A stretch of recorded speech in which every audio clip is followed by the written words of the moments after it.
cewek yang sedang membawa sebuah timar ublek dan aura-aura mistis pun mulai terasa. Dan tiba-tiba terdengar suara jeritan seorang pria di dalam kamar. Cewek ini pun kemudian mencoba melihat ke dalam kamar tersebut. Dan betapa terkejutnya ketika ia melihat seekor tubuh manusia yang bersimbah dengan chaos. Cewek ini pun diinterogasi oleh para polisi tentang kematian pria tadi. Betul, dia ini bernama Lin. Dan film ini pun dimulai dengan cerita yang langsung diceritakan sendiri oleh Lin berdasarkan sudut pandangnya ya. Film ini dimulai di sebuah era di mana TikTok masih belum merajalela ya, yaitu pada tahun 1953 di Vietnam, di mana negara Vietnam pada saat itu tengah dijajah oleh Prancis ya. Terlihat seorang cewek yang mendatangi sebuah mansion tua yang merupakan milik seorang kapten dari Prancis. Dan cewek ini adalah Lin tadi. Kemudian terlihat seorang wanita paruh baya muncul dari dalam rumah. Dan dia ini adalah kepala pembantu di mansion ini yang bernama Nyonya Han. Nyonya Han yang melihat seorang cewek kumuh sedang berjalan di luar, apalagi hujan-hujanan ya, kemudian mempersilahkannya masuk. Dan sembari melihat tubuh Lin dari atas sampai bawah, Nyonya Han kemudian mengorek informasi tentang siapakah Lin ini sebenarnya. Lin adalah seorang cewek pribumi dan dia mengatakan kalau kedua orang tuanya sudah mati akibat peperangan ya. Dan itu menurut ceritanya sih. Dan Lin ini berjalan puluhan kilometer sampai kakinya pada lecet semua untuk mencoba mencari pekerjaan di kota. Sehingga karena kasihan yo, Nyonya Han kemudian mengangkatnya menjadi salah satu pembantu di mansion ini. Tapi statusnya masih training gitu. Malamnya, Lin kemudian berkenalan dengan tukang masak yang bernama Nyonya Ngo. Dan Nyonya Ngo di sini kemudian menceritakan sejarah mansion ini yang ternyata memiliki sejarah yang sangat kelam. Mansion ini merupakan sebuah pusat perkebunan karet dan pekerja perkebunannya itu semua adalah bangsa pribumi, di mana semua laki-lakinya disuruh kerja rodi sampai mati dan yang wanita juga diperkusi dulu oleh bangsa Perancis. Dan mayat-mayat mereka kemudian dikubur di bawah masing-masing pohon karet tersebut. Jadi mayat mereka ini dijadikan pupuk urea gitu ya. Dan selain itu, pemilik mansion ini dulunya memiliki seorang istri yang bernama Madame Camille dan seorang bayi. Namun karena suaminya itu pergi berperang gak pulang-pulang, dan istrinya yang aslinya adalah orang Perancis itu sangat tidak betah berada di negara Vietnam. Sehingga suatu ketika istrinya yang sangat depresi itu kemudian membunuh bayinya sendiri dengan cara menenggelamkannya di bak mandi. Dan ketika tersadar dengan apa yang telah diperbuatnya, dia pun tambah stres yo, dan kemudian menenggelamkan dirinya sendiri di sebuah danau. Dan dikatakan bahwa semua arwah orang-orang yang mati tersebut kini tengah bergentayangan di tempat ini. Keesokan harinya, Nyonya Han kemudian mulai mengajari Lin tentang apa-apa saja tugas yang harus dilakukannya. Kemudian Lin diperkenalkan dengan pembantu lain yang bertugas membuat kayu bakar dan sekaligus sebagai mandor perkebunan yang bernama Chow. Malamnya ketika Lin dan Nyonya Ngo tengah membuat makanan, tiba-tiba listrik di tempat ini mati. Dan Nyonya Ngo yang sudah terbiasa dengan hal tersebut mengatakan bahwa biasanya listriknya ini akan hidup lagi beberapa hari lagi gitu. Karena sekarang itu kan lagi ada peperangan ya. Sementara itu Lin yang kini tengah sendirian di kamarnya, kemudian dia mendengar sebuah suara tangisan bayi di kamar sebelah. Sehingga dia pun kemudian mencoba mencari sumber suara tersebut. Dan ketika ia sudah berada di depan ranjang bayi milik Madame Camille, tiba-tiba ia terbangun dari mimpinya. Dan berbarengan dengan hal itu, terdengar suara rame di luar rumah. Dan ternyata itu adalah suara mobil pemilik tempat ini yang ternyata telah tertembak oleh serangan gerilya pasukan pribumi. Dan dengan segera mereka mencoba mengobati dan mengeluarkan peluru di dalam tubuhnya. Dan karena ini adalah malam hari, jadi mereka kesulitan untuk menghubungi dokter ya. Nah, di sini Nyonya Ngo yang juga merupakan tabib dengan sedikit ilmu goib gitu, mencoba mengobati menggunakan ramuan herbal. Namun Nyonya Han melarangnya karena tuan mereka tidak percaya dengan teknik pengobatan seperti itu. Keesokan harinya, terlihat Nyonya Han yang pamit pulang kampung karena ibunya kini tengah sakit parah yo. Sehingga Nyonya Han kemudian mempercayakan tuannya tersebut kepada Lin. By the way, nama tuannya ini adalah Kapten Sebastian. Namun beberapa hari kemudian setelah ditinggal oleh Nyonya Han, terlihat Sebastian yang kini justru mengalami infeksi sehingga sakitnya tambah parah yo. Sehingga meskipun Nyonya Han tadi melarang Nyonya Ngu untuk mengobatinya, namun daripada Sebastian ini mati yo, akhirnya Lin terpaksa mengizinkan Nyonya Ngu untuk melakukan ritual pengobatan dengan cara memanggil arwah Madam Kamil. Dan ternyata pengobatan tersebut berhasil.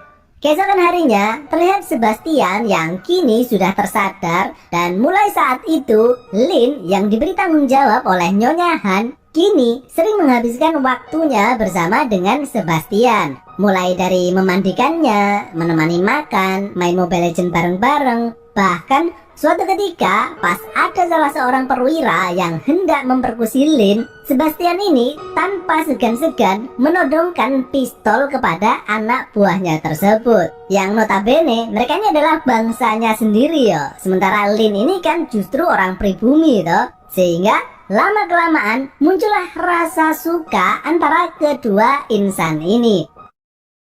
Beberapa hari kemudian, terlihat ada seorang wanita yang datang ke tempat ini. Dia ini bernama Madeline, dan dia ini ternyata adalah tunangannya Sebastian. Lin yang mengetahui hal tersebut seketika itu juga kaget yo dan kecewa gitu. Apalagi pas malamnya sedih yo. Dan yang paling parah, Madeline yang gak suka dengan keberadaan Lin kemudian memfitnahnya telah mencuri gelang milik Madeline. Sehingga Madeline meminta kepada Sebastian untuk memecat Lin. Namun hasilnya justru sangat tidak sesuai dengan yang diharapkan oleh Madeline. Karena Sebastian ini tidak percaya bahwa Lin yang baik hati itu akan melakukan pencurian. Sehingga Sebastian ini justru mengusir Madeline dari tempat ini. Dan di sini terlihat ya kalau Sebastian ini sangat jatuh cinta kepada Lin. Sementara itu Madeline yang marah kemudian hendak pulang ke negaranya. Namun ketika ia berada di tengah perjalanan, Madeline tidak sengaja menabrak seseorang atau sesuatu. Dan ketika ia turun untuk mengeceknya, ternyata itu tadi adalah hantu Madam Kamil. Dan dengan kekuatan telekinetisnya, Madam Kamil menggerakkan mobil Madeline tadi untuk membunuhnya. Beberapa hari kemudian, Nyonya Han kini tengah kembali ke tempat ini. Dan ketika ia mengetahui kalau perabotan rumah tangga di tempat ini sudah tidak sesuai dengan terakhir kali ia meninggalkannya, dia pun marah dan melaporkan kejadian itu kepada Sebastian. Namun Sebastian ini gak marah ya kepada Lin dan justru mengatakan kalau Nyonya Han itu sekarang kan sudah tua toh, dan mengatakan kalau mungkin ibunya yang sedang sakit itu lebih membutuhkannya daripada dirinya.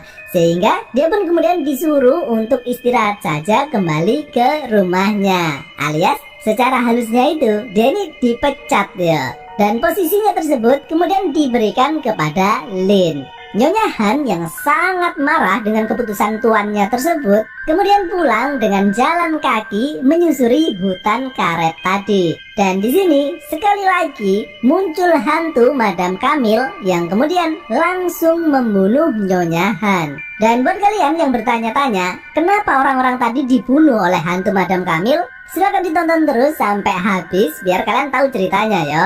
Oke?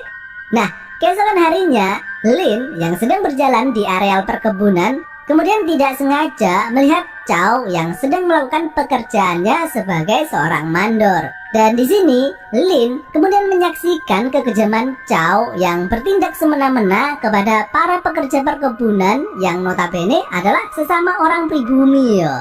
Nah, malamnya Chow yang sedang melakukan ronda kemudian dikejutkan dengan suara aneh yang merupakan tanda-tanda kemunculan Madam Kamil tadi ya. Dan ternyata benar saja, terlihat sosok Madam Kamil yang tengah membawa sebuah kapak. Dan karena Chow ini ketakutan ya, ia pun kemudian tidak sengaja terjatuh di ruang bawah tanah sampai keseleo. Lalu muncullah Madame Camille dan sambil mengatakan pengkhianat kepada Chow, akhirnya Chow pun berhasil dibunuh oleh Madame Camille.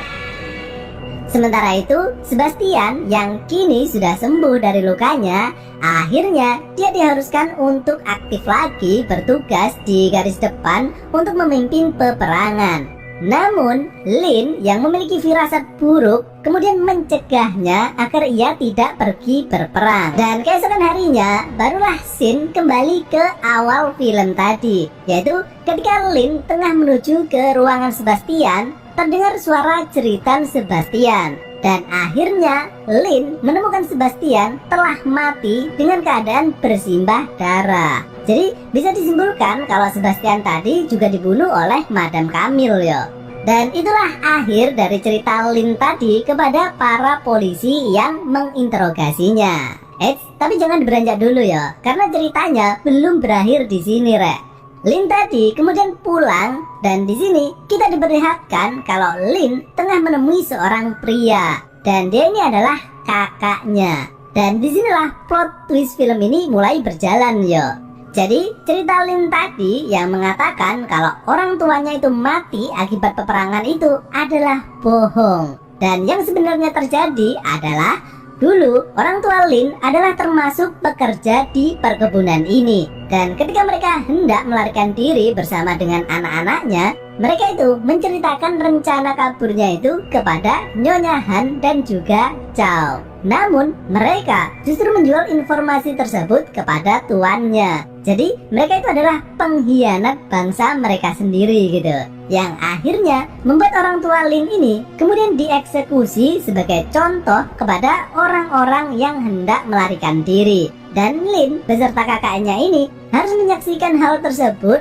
Dan untungnya mereka ini kemudian berhasil melarikan diri yo. Bertahun-tahun kemudian mereka pun merencanakan untuk membalas dendam atas kematian orang tua mereka dengan cara mencoba menyamar masuk ke tempat ini lagi. Dan kakaknya tidak bisa melakukan hal itu karena wajahnya sudah cukup dikenal di tempat ini. Tapi berbeda dengan Lin, karena pada waktu itu Lin ini masih kecil yo, sehingga kemungkinan tidak akan ada orang yang mengenalinya lagi sekarang. Dan dengan memanfaatkan cerita legenda hantu Madame Camille yang sudah sangat terkenal di tempat ini, mereka pun kemudian membunuh satu persatu ketiga orang tadi, yaitu Nyonya Han, Chow, dan Sebastian. Dan di akhir film ini terlihat Lin dan Nyonya Ngo yang hendak pergi meninggalkan mansion ini. Dan akhirnya di sini Nyonya Ngo juga mengenali Lin ini karena kedua orang tua mereka dulu adalah temannya yo. Dan ketika ia mengetahui kalau pembunuhan tadi adalah usaha balas dendam Lin atas kematian orang tuanya, Nyonya Ngo ini kemudian memaklumi hal tersebut. Namun ada satu hal yang membuatnya bingung yo. Kenapa Lin tadi juga membunuh Madeline? Kan dia nggak ada sangkut pautnya toh dengan kematian orang tuanya Lin. Dan hal yang sangat mengejutkan pun terjadi. Kalau kalian dengar kata-kata Pak D tadi, yaitu Lin ini membalas dendam dan membunuh ketiga orang tersebut, yaitu Nyonya Han, Chow, dan Sebastian. Dan Lin menjawab kalau dia tidak pernah membunuh Madeline. Jadi yang membunuh Madeline tadi adalah benar-benar hantu Madame Camille. Yang motifnya adalah Madame Camille tadi bersumpah bahwa dia tidak akan membiarkan suaminya itu menikah dengan wanita lain lagi. Seperti itu ya. Semoga jelas semua cerita di film ini ya.